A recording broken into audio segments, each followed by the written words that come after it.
Word of Mouth is an adult story time presented by the Juliette Hampton Morgan Memorial Library. New stories are posted every month on the second Sunday at 2:30 p.m. If you enjoy today's program, please consider liking and subscribing to our YouTube page or following our Facebook. As a reminder, some stories contain adult language and content. It is recommended you review stories before allowing younger audiences to listen. This is The Deadliest Tale of All by Peter Lovesey. He wrote a troubled sleep, stared at it for a time, sighed and struck it out. The unsafe sleep didn't last long either. In the deathbed was stronger, he decided. He left it to be considered later. A good title could make or break a story. He'd tried and rejected scores of them for this, the most ambitious of all his tales. Night horrors? Possibly not. Then an inspiration. It comes by night. This he thought could be right. He barely had time to write it down when there was a knock at the door. He groaned. The man from the Tribune was creating a bad impression. His manner verged on the offensive. Have a care what you say to me. My readers are not to be deceived. I will insist upon the truth. The implication was not lost on Edgar Allan Poe. Do you take me for a deceiver then? He said, scarcely containing his annoyance. He had consented to this interview on the assumption that it would prop up his shaky reputation. You will not deny that you are a teller of tall tales, a purveyor of the fantastic? That is my art, sir, not my character, and you had better make the distinction if you wish to detain me any longer. What did you say your name is? Nolz. Rainer Nolz. Ha! It sounds Prussian. Is that objectionable to you? It is if you are unable to temper your questions with courtesy. My family have lived in Virginia for 2 generations, Nolz said, as if that absolved him of Prussian tendencies. He seemed bent on establishing superiority. Overweight, fat, to put it bluntly, and dressed in a loud check suit stained with food. He was probably 20 years Poe's senior. Too old to be a hack, notebook in hand, interviewing a writer. A competent journalist his age should surely have occupied an editor's chair by now. He threw in another barbed remark. Since you raised the matter of names, yours is an odd one. Poe, what's the origin of that? Irish. The Poes arrived in America about 1750. And the Allens? The family who took me in when I was orphaned. Do you really need to know this? It's not a question of what I need to know, but what my readers will expect to be informed about. My writing, Poe said, raising his generally quiet voice to fortissimo. On the contrary, they can pick up one of your books. Anything from me about your writing would be superfluous. The readers, my readers, are interested in your life. That's my brief, Mr. Poe. I've come prepared. I have an adequate knowledge of your curriculum vitae, or as much of it as you have put in the public domain. You aren't honest about your age, subtracting years as if you were one of the fair sex. Is that important? To posterity, it will be. You were born in 1809, not 1811. Poe smiled. Now I understand. You've been talking to the unctuous Griswold, and you've been lying to him.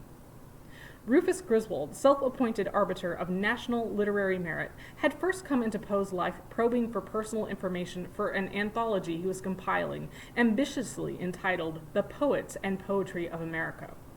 At 26, the man had been confident, plausible, and sycophantic, a veritable toady. Poe had recognized as much, but failed to see the danger he presented. Writers with a genius for portraying malice do not always recognize it in real life. Griswold was a third-rate writer who fancied himself one of the literati, a parasite by now embedded in Poe's life and repeatedly damaging him. Ultimately, the odious creature would take possession of the writing itself. At the time of their first meeting, there had seemed no conceivable harm in embellishing the truth. Nolz was a horse of a different color, making no pretension to charm. But you'll oblige me by answering my questions honestly. Before I do, Poe said, liking him less by the minute, I'm curious to know how much of my work you have read. Not much. The poems? A few. The tales? Fewer. I don't care for the fantastic and horrific. I prefer something of intellectual appeal. You think my work is not for the intellect. Too sensational at my age. Mr. Poe, one has a care for one's health. Are you unwell? My doctor tells me I have a heart murmur. Too much excitement aggravates the condition. But I am here to talk about you, not myself. You are fond of claiming that you could have emulated Byron and swum the Hellespont because as a youth in Richmond, you once won a wager by swimming a stretch of the James River? Poe was pleased to confirm it. Correct. At the mere age of 15, I swam from Ludlam's Wharf to Warwick against one of the strongest tides ever known. Nolz was shaking his head. Unfortunately for you, I know Richmond. I have lived there. To have achieved such a feat, you must have swum at least 6 miles. As I did, Poe answered on an angry rising note. I assure you I did. In those conditions, there is no question that my swim was the equal of Byron's. And I say it is impossible. Mr. Nolz, it happened, and others were there as witnesses. I was an athletic youth. Were I 15 again and fit, I would not hesitate to duplicate the deed. Sadly, in recent months, my health, like yours apparently, has suffered a decline. But I have achieved other things. Shall I tell you about the Raven? I would rather you didn't. The sauce of this fellow. Your readers will expect to be told how it came to be written. I know all that, Nolz said, and smiled in a way that was not friendly. I have a copy of your essay, The Philosophy of Composition, which purports to explain the genesis of the poem. Purports! The piece is self-congratulation, a paean to Mr. Poe. You omit to mention how much you borrowed from other writers. Name one. Miss Elizabeth Barrett. I am on the best terms with Miss Barrett. You are on the best of terms with any number of ladies, and I am sure you are on the best of terms with a poem of Miss Barrett's entitled Lady Geraldine's Courtship, because in The Raven you aped the rhythm and rhyme, and offered not a word of your debt to her in the essay. She has not complained to me. As a critic, you are quick to accuse others of imitation and lifting ideas, but you seem blind to the same tendency in yourself. You are also indebted to Mr. Charles Dickens. Allow me to remind you that you were planning to write a poem about a parrot until you read of the Raven in Barnaby Rudge. Poe was silent. The man was right, damn him. I suggest to you, Nolz gave the knife a twist, that a parrot saying nevermore would not have impressed the public. It might well have made you a laughingstock. Poe said in his defense, whether or not the Raven in the Dickens novel put the idea in my head is immaterial. I might as easily have seen one perched on a churchyard wall. The artist cannot choose the source of his inspiration. But he ought to acknowledge it when he claims to be expounding his modus operandi. I recall the scene in the novel where Barnaby is imprisoned with Grip the Raven for company, and the sun through the bars casts the bird's shadow upon the floor, while its eyes gleam in the light of the fires set by the rioters outside. Somewhat reminiscent of your unforgettable final stanza, is it not?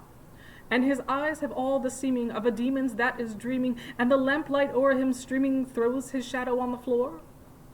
Would you tax me with plagiarism? No, sir. Forgetfulness. How charitable. Is there anything else you hold against me? Nolz gave a nod, as if tempted to go on. Then he hesitated before saying, Mr. Poe, you may not appreciate this, but I am your best hope. Best hope? God save us! Best hope of what? Of a lasting reputation. Sir, my written work will ensure my reputation. Without wishing to be offensive, it has not achieved much for you thus far. Poe sighed. I grant you that. The Raven is the most popular poem ever written, and I remain in penury. Nolz spread his palms. You were a fool to yourself, publishing in a newspaper without the protection of copyright. Any cheap-jack publisher was free to reprint without redress. And has 1,000 times over. Poe put his hand to his mouth and yawned. Put me out of my suspense. How will you improve my prospects? Materially, not at all, Nolz said. I am a journalist, not a businessman. I spoke just now of your reputation. It doesn't have need of you, Poe said on the impulse. It's second to none. Yet both knew the statement was untrue. He'd acceded all too eagerly to the request for an interview. He needed shoring up, if it wasn't too late already. Nolz was looking at him with pity. The man had the power to unnerve, as if he knew things yet to be revealed. The world might be, ought to be, aware that the writer of The Gold Bug and the Raven was a genius, but this dislikable old hack seated across the table was behaving as if he was the recording angel. "Who are you?" Poe cried out. "Why should I submit to your churlish questions?" "I told you who I am," Nolz said, "and as to the questions, most of them have come from you." "There you go, maligning me, twisting my words. Why should I trust you?" "Because I have a care for the truth above everything. You have enemies masquerading as friends, Mr. Poe. They seek to destroy your reputation. They may succeed." Much of what the man was saying was true. "You keep speaking of this reputation of mine as if it matters. My work is all that matters, and it will endure. Poor Edgar Poe, the man, is a lost cause, a soul beyond hope of redemption." With a well-known flair for self-abasement. "Coming from you, this is of no consequence. But when others damn you to kingdom come, as they will, you are going to have need of me. As my protector? You are not a young man, Rainer Nolz." "Ray." He extended his fat hand across the table. "Address me as Ray. My fellow writers do." Poe reached for the hand and felt revulsion at the flabby contact. "So, Ray. Yes. Are there any other failings of mine you wish to address?" Nolz raised a shaggy eyebrow. "Are there any, Edgar, that you care to confess?" "Plenty, I should think. When I drink to oblivion. 1 or 2 glasses are usually enough. I am a fool with women, writing love letters to one whilst pursuing another. I am hopeless with money. Are you writing this down?" "It's too well known. Let's address some of the misinformation you have unleashed on the world." "Must we?" Nolz gave a penetrating look with his brown, unsparing eyes. "If I am to be of service, yes." The examination that followed was uncomfortable, depressing, shaming, a ledger of Poe's falsehoods and exaggerations. Why did he endure it?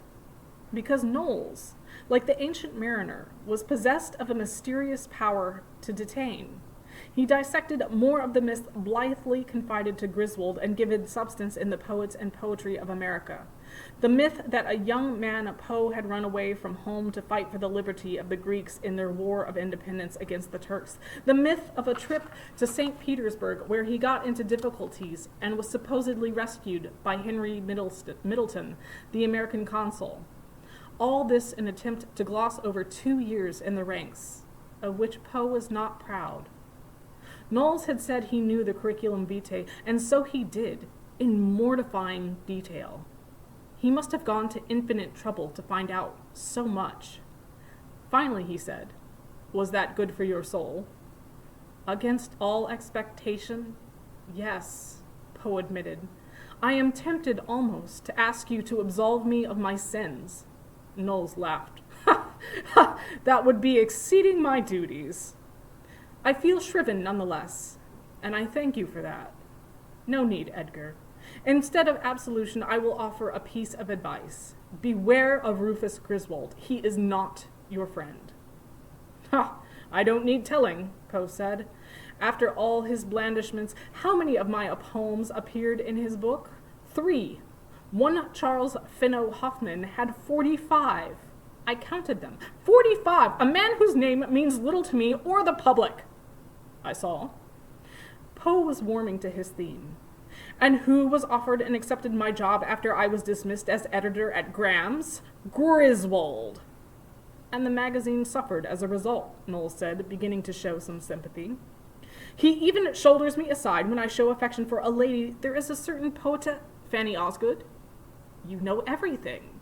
"The first I heard of it was that she had dedicated her collection of poems to him, a souvenir of admiration for his genius." "Why, then, Edgar, do you continue to have any truck with a man who treats you with contempt?" Poe rolled his eyes and eased his finger around his stock. All this was making him sweat. How could he explain without damning himself? Griswold has influence. That wretched book of his must have gone through 10 editions. Oh, I've tried cutting free of him more than once, but he'll remind me that I have need of him. Since you know so much, you must be aware that he put together another anthology, The Prose Writers of America, and invited you to contribute, to which you responded that he was an honorable friend you had lost through your own folly. Your own folly. Now Poe flushed with embarrassment. Swallowing my pride, he included several of my tales. He continues to tell his own tales about you to all that will listen. Shocking, scurrilous stories. I know. Griswold will bring you nothing but discredit. He nodded. He knew it, of course. He was destined for the sewers. But surely the work would keep its dignity, whatever was said of its creator. And you, Ray, what might I expect from you after this interrogation? Should I be nervous of what you will write in your newspaper? The truth? Exposing the lies? Oh no, we disposed of them this evening. I needed to make certain. I am now confident that what I write has the force of verified fact. It will not be to your detriment. And when may I look forward to reading it? Never. Poe frowned and played the word over in his brain. I don't understand. You will never read it because you will be dead. The statement was like a physical blow. His brain reeled. Deep inside himself, he feared this from the moment he admitted the stranger to his room. Nolz was not of this world, but an agent of destruction. You've turned pale, Nolz said. I must apologize. It was wrong of me to speak of this. Tell me, Poe whispered, his eyes wide. Tell me all you know. Edgar, I know only what I have confirmed with you this evening. You spoke of my imminent death. No, I said you will never read what I write because you will be dead. I am a writer of obituaries. A shocked silence ensued. You are my obituary writer? It's my occupation. I was commissioned to prepare yours. By whom? The editor of the New York Daily Tribune. You, as a journalist, will know that obituaries of eminent men are prepared in advance, sometimes years in advance. One cannot write an adequate account of a life on the morning a death is announced. My obituary? I am 40 years old. Ars longa vita brevis. I don't want this, Poe said, panicking. I wish I had never spoken to you. How can you compose my death notice when I am still of this earth? It's ghoulish. You've put the mark of death on me. Nolz looked shamefaced. I have committed an unprofessional act. I should never have told you. I'm still creative. God knows I still have the talent. The journalist cleared his throat. With due respect, Edgar, you have not produced much of significance this year. I have not suffered a day to pass without writing. What manner of writing? I revise my earlier work, previously published work. All this tinkering with things that appeared in print 10 years ago is the symptom of an exhausted talent. And poems. I wrote a new poem longer than The Raven. Nolz lifted his eyebrows, leaving the last 4 words to resonate. I doubt if anything you have written in the last 6 months is worthy of mention in the obituary. Cruel, but true. I told you I must be honest. Nolz closed his notebook and pushed his chair back from the table. I shall take my leave of you now. Take heart, Edgar. Your place in the Pantheon is assured. In your short life, you have written more masterpieces than Longfellow, Hawthorne, and Emerson between them. Poe's next words were uttered in a forlorn cry of despair. I am not finished. I think my hat is hanging in the passage. Damn you to kingdom come, I am not finished. Nolz crossed the room. Poe got up and followed him, grabbing at his sleeve. Wait, there is something you haven't seen. A work of monumental significance. I've been working on it for 5 years. The best thing I have ever done. Nolz paused and turned halfway. His face creased in disbelief. Unpublished. You must read it, Poe said, nodding. It's a work of genius. A poem. A tale. It will stand with the telltale heart and the pit and the pendulum.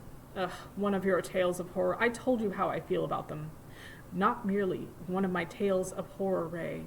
But the ultimate tale, if you neglect to read it, you will undervalue my reputation, whatever you write in that obituary. What is the title? He had to think. It comes by night. He rushed to his desk in the corner of the room and started riffling through the sheets of paper spread across it, scattering anything unwanted to the floor. Here! He snatched up a pen and inscribed the title on the top sheet. If I die tomorrow, this is my legacy. I beg you, Ray, if you have a shred of pity for a desperate man, give it your attention. He thrust the manuscript into Nolz's hand. Take it with you. I swear it is the best I have ever done, or will do. Shaking his head, Nolz pocketed the handwritten sheets, retrieved his hat, and left. 2 days later, the script of It Comes by Night was returned to Poe by special messenger. With it was a note. Dear Sir, I understand that you are the author and owner of these pages discovered in the rooms of Mr. Rainer Nolz, deceased. I regret to inform you that he was found dead in bed yesterday morning. The physician who attended was of the opinion that Mr. Nolz suffered some spasm of panic in the night, which induced a fatal heart attack. He was known to have an irregular heart rhythm. In these sad circumstances, it may be of some consolation to you that your story was the last thing he ever read, for it was found on his deathbed. I return it herewith. Sincerely, J.C. Snedden, Coroner. Poe threw the script into the fire and wept. Edgar Allan Poe himself died the next month in Washington College Hospital, Baltimore. The mystery surrounding his last days has baffled generations of biographers. He had been found in a drunken stupor in a gutter. Dr. John Moran, who attended him in hospital, reported that even when he regained consciousness, the writer was confused and incoherent. When I returned, I found him in a violent delirium, resisting the efforts of 2 nurses to keep him in bed. This state continued until Saturday evening. He was admitted on Wednesday, when he commenced calling for one Reynolds, which he did through the night up to 3 on Sunday morning. At this time, a very decided change began to affect him. Having become enfeebled from exertion, he became quiet and seemed to rest for a short time. Then, gently moving his head, he said, "Lord, help my poor soul," and expired. The identity of Reynolds has never been satisfactorily explained. Poe had no known friend of that name. In The Telltale Heart, The Life and Works of Edgar Allan Poe, his biographer, the poet, critic, and mystery writer Julian Simmons wrote, "This last cry, like so much else in his life, remains a riddle unsolved," just as the sudden death of Ray Nolz was never explained. On the day of Poe's funeral, the New York Daily Tribune published an obituary announcing the death and stating, "Few will be grieved by it, because he had no friends." Poe had been worthless as a critic, always biased, and little better than a carping grammarian. This savage piece was balanced with praise of the stories and the poetry, but the impression of the man was devastating. He was likened to a character in a Bulwer Lytton novel, irascible, envious, but not the worst, for these salient angles were all varnished over with a cold, repellent cynicism, while his passions vented themselves in sneers. He had, to a morbid excess, that desire to rise, which is vulgarly called ambition, but no wish for the esteem or the love of his species. The obituary had been prepared by Rufus Griswold. And the damage didn't end there. The appalling Griswold approached Poe's mother-in-law, Maria Clem, and by some undisclosed arrangement obtained a power of attorney to collect and edit the writings. The first 2 volumes were in print within 3 months of Poe's death, with a preface announcing that they were published as an act of charity to benefit Mrs. Clem. She received no money, just 6 sets of the books. Griswold's Memoir of the Author, published in 1850, became for many years the accepted biography. It contained all the old distortions and lies, and added more. Rainer Nolz and It Comes by Night are inventions. Everything about Rufus Griswold has been checked for the truth. The Masque of the Red Death by Edgar Allan Poe. The Red Death had long devastated the country. No pestilence had ever been so fatal or so hideous. Blood was its avatar and its seal. The redness and the horror of blood.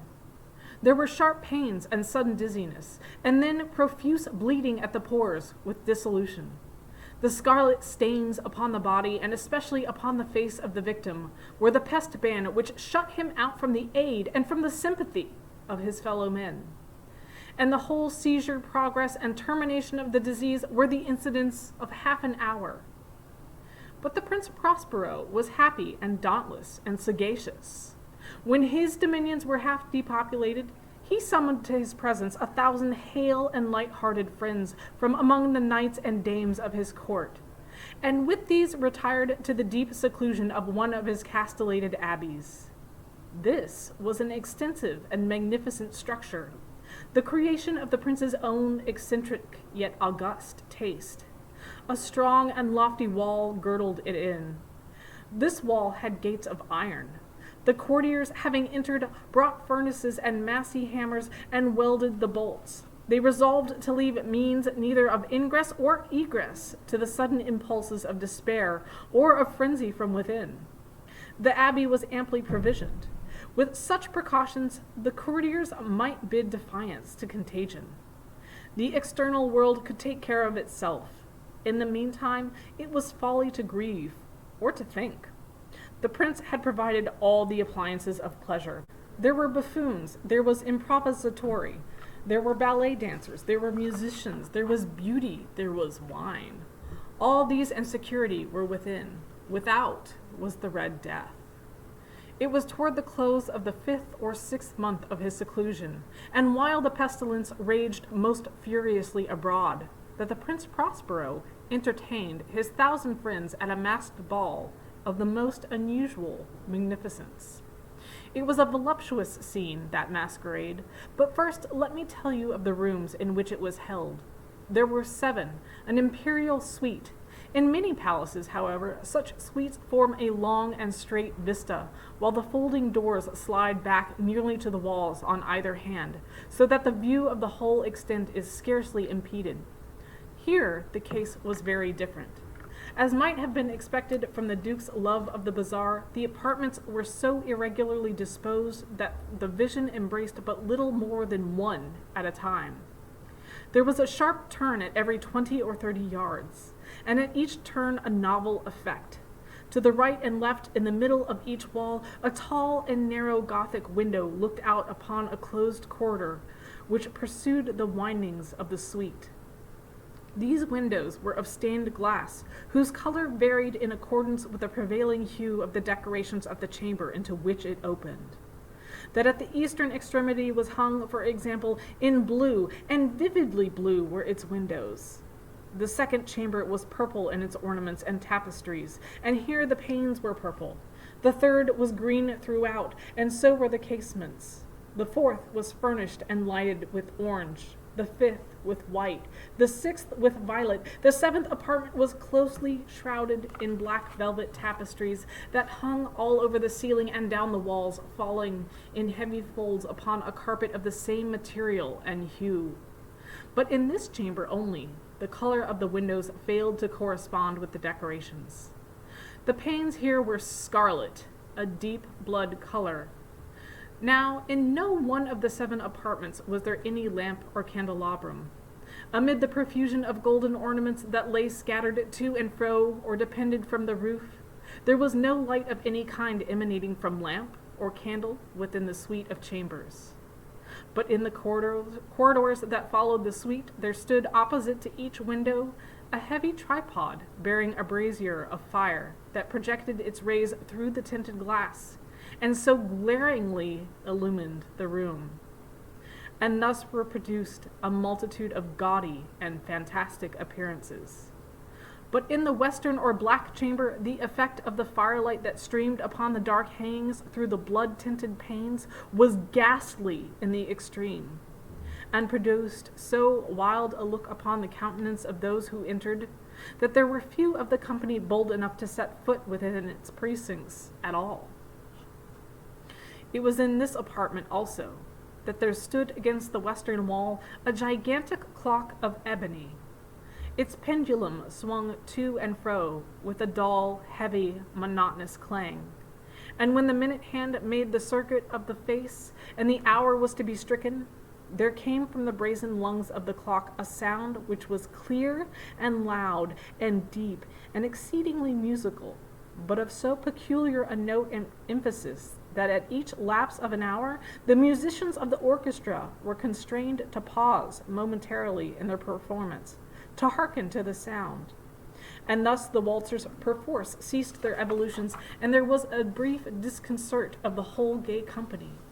And while the chimes of the clock yet rang, it was observed that the giddiest grew pale, and the more aged and sedate passed their hands over their brows as if in confused reverie or meditation.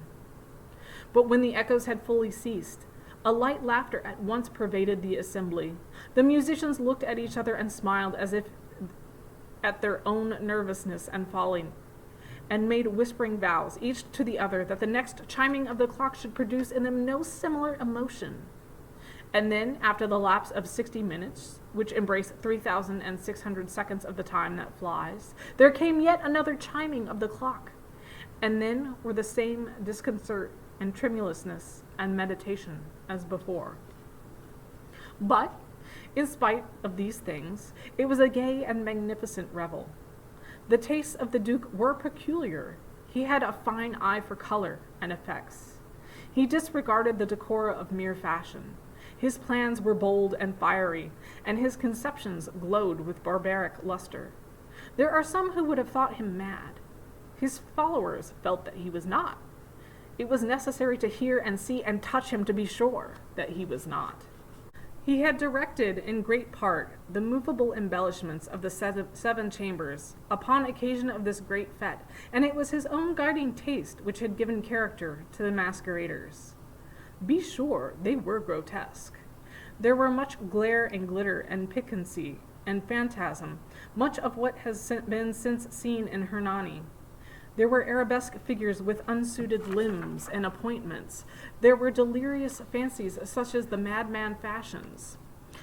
There were much of the beautiful, much of the wanton, much of the bizarre, something of the terrible, and not a little of that which might have excited disgust. To and fro in the seven chambers there stalked, in fact, a multitude of dreams. And these, the dreams, writhed in and about, taking hue from the rooms, and causing the wild music of the orchestra to seem as the echo of their steps. And anon there strikes the ebony clock which stands in the hall of the velvet, and then, for a moment, all is still, and all is silent, save the voice of the clock. The dreams are stiff frozen as they stand, but the echoes of the chime die away. They have endured but an instant, and a light, half-subdued laughter floats after them as they depart. And now again the music swells, and the dreams live and writhe to and fro more merrily than ever, taking hue from the many-tinted windows through which stream the rays from the tripods. But to the chamber which lies most westwardly of the seven, there are now none of the maskers who venture, for the night is waning away, and there flows a ruddier light through the blood-colored panes. And the blackness of the sable drapery appalls, and to him whose foot falls upon the sable carpet, there comes from the near clock of ebony a muffled peal more solemnly emphatic than any which reaches their ears who indulge in the more remote gaieties of the other apartments. But these other apartments were densely crowded, and in them beat feverishly the heart of life, and the revel went whirlingly on until at length there commenced the sounding of midnight upon the clock. And then the music ceased, as I have told, and the evolutions of the waltzers were quieted, and there was an uneasy cessation of all things as before. But now there were 12 strokes to be sounded by the bell of the clock, and thus it happened, perhaps, that more thought crept, with more of time, into the meditations of the thoughtful among those who reveled. And thus, too, it happened, perhaps, that before the last echoes of the last chime had utterly sunk into silence, there were many individuals in the crowd who had found leisure to become aware of the presence of a masked figure which had arrested the attention of no single individual before.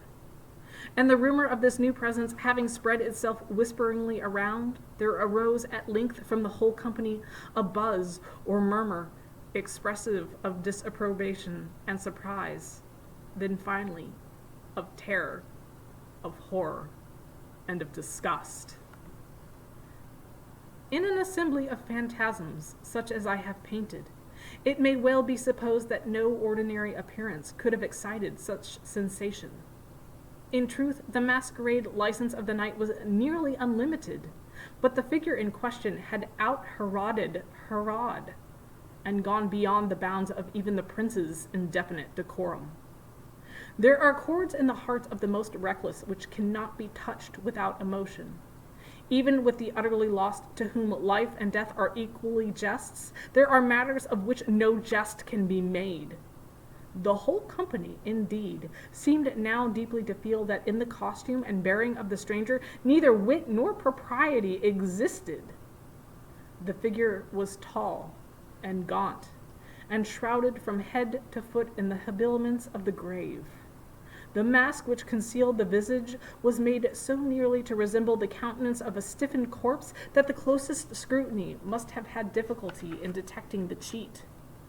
And yet, all this might have been endured, if not approved, by the mad revelers around.